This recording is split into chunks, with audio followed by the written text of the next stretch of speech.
calling this tape Pockets of Praise, and even dozen ways that you can witness about God. This actually came about from a lecture I taught at the FCM International Conference. Someone didn't make it, and they asked me would I teach ministry in your pocket, and I had some things strung together and did it, and I want to put it on a video for y'all. I feel we should open with a word of prayer.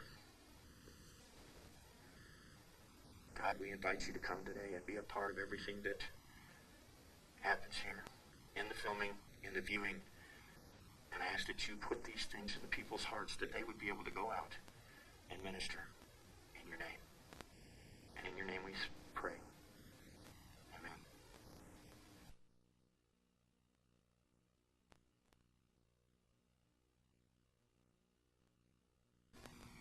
I've asked my buddy, the Balloon Man, to come and join me today to help point out the positioning of all the things that you're going to learn on Pockets of Praise.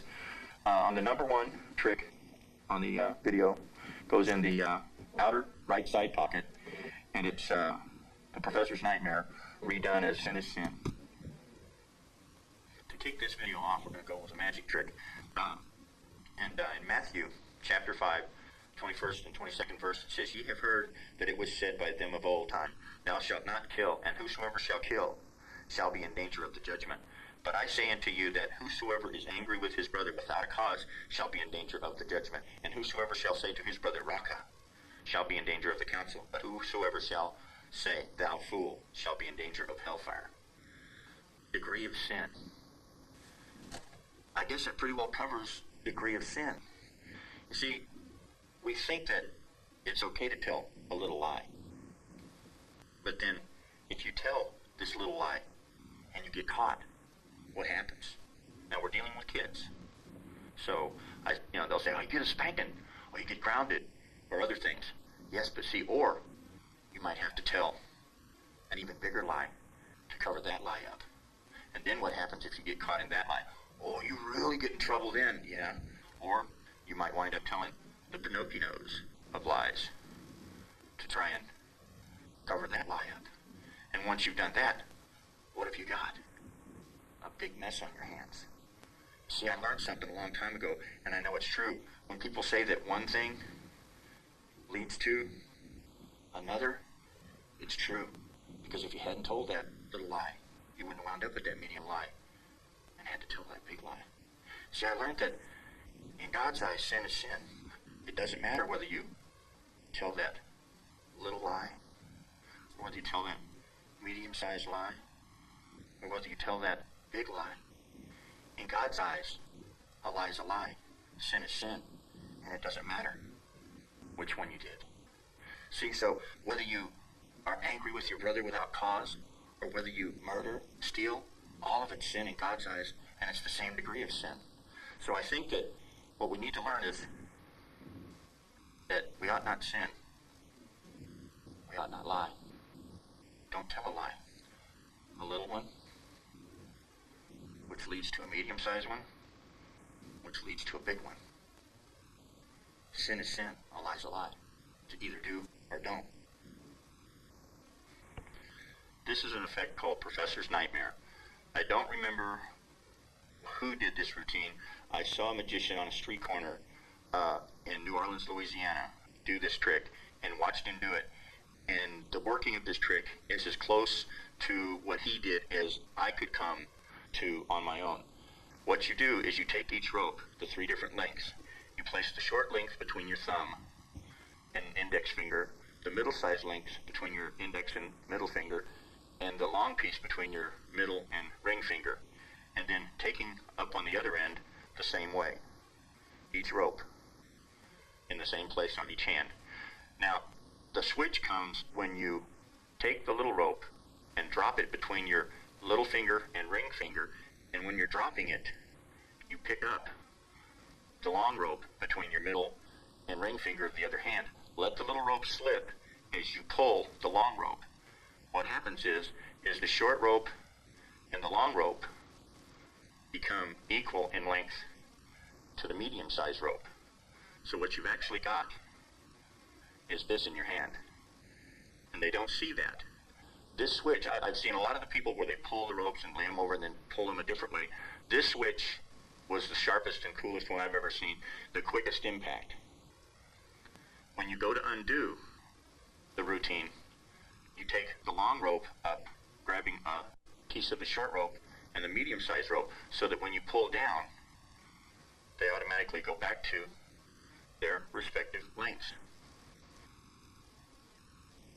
I have this trick available. You can also get Professor's Nightmare at your local magic store. But if you want to get it through me, I'd be glad to provide it for you.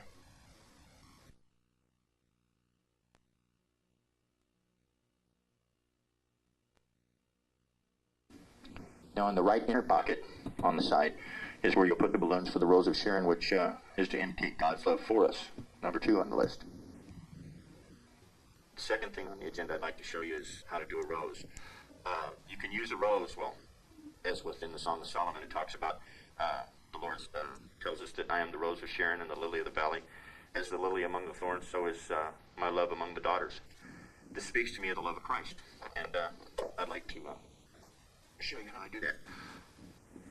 Also, when you're filling your pockets with balloons, don't just put enough to do one.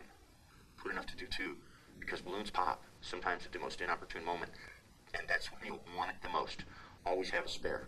Always have a set of balloons for spare. You'll need 2 balloons of a color of your choice and 1 green.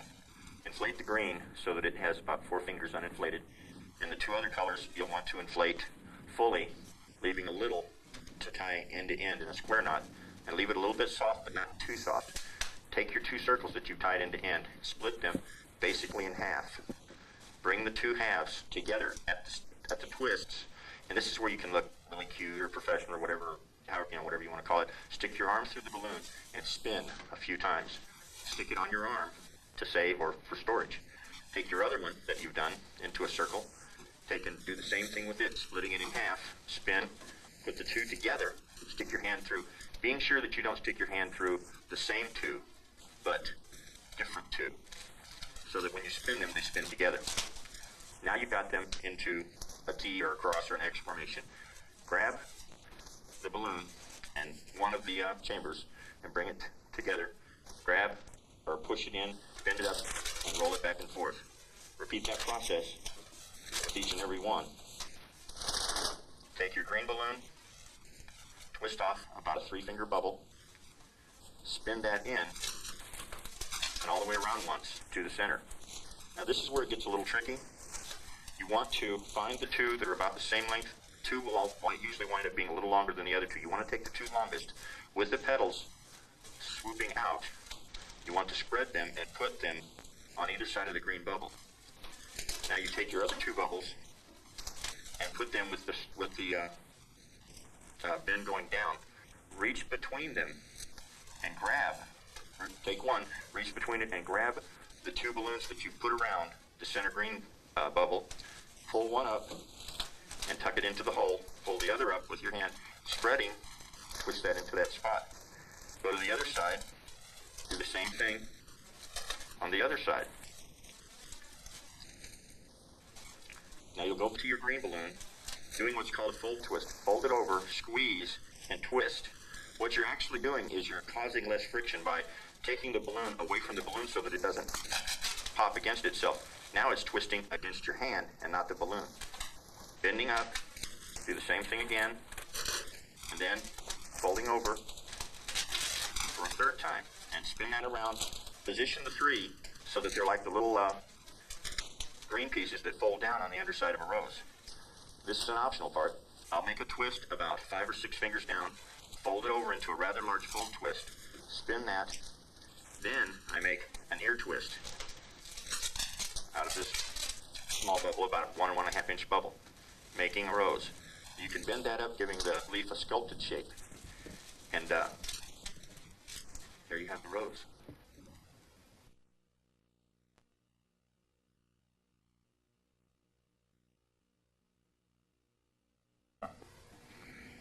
Number 3 on the list is where you'll put the magnifying glass for Oh Magnify the Lord, number 3 on the list. And you might want to check with wholesale suppliers of trinkets and things, because you could probably pick up some magnifying glasses to hand out if you're doing kids' crusades or something, for something to give them to remember the lesson longer by. Well, I brought an illustration using a $5 bill that I was going to use, but God had me pick something else up on the way out the door, and that's out. My grandmother and I used to use this magnifying glass when I was, 5 and 6 and 7 years old, collecting stamps, and we used to be able to take and use the magnifying glass to check the proof marks, to check the quality of the stamp.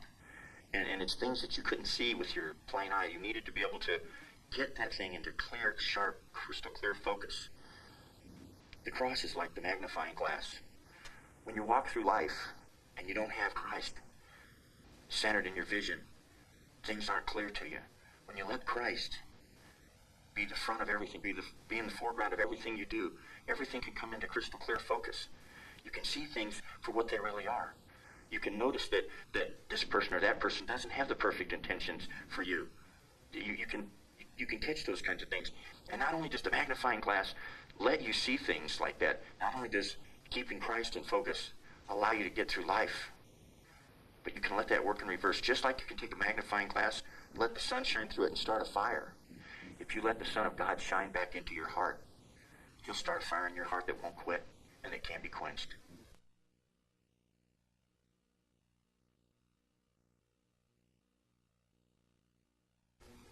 The right front pocket is where you'll keep the 2 hats. Number 4 on the teaching, angels or devils. You pick. Not the watch pocket. We have something else going there, but the right front pocket. Number 4 on the list. I want to do an angel and a devil hat. You'll need a yellow, 3 white, and 3 red. I really haven't come up with a scripture reference for all this, because I feel that this is something that you need to work out for yourself and use the way you feel you should use it. Get with God. Find out what He would have you do. Blow a white balloon up, all but about an inch or 2. Actually, all 3.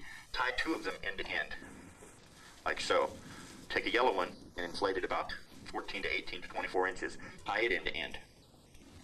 Taking your scissors, get rid of the excess.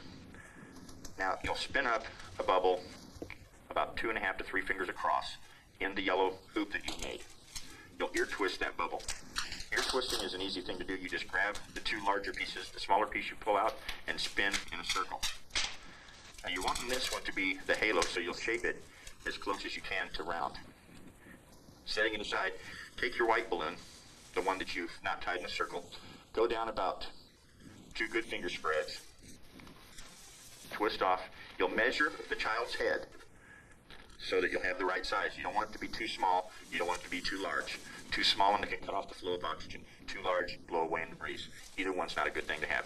Once you've done that, make about a 2-finger bubble, a little smaller, 1.5 finger bubble, 1 inch, and ear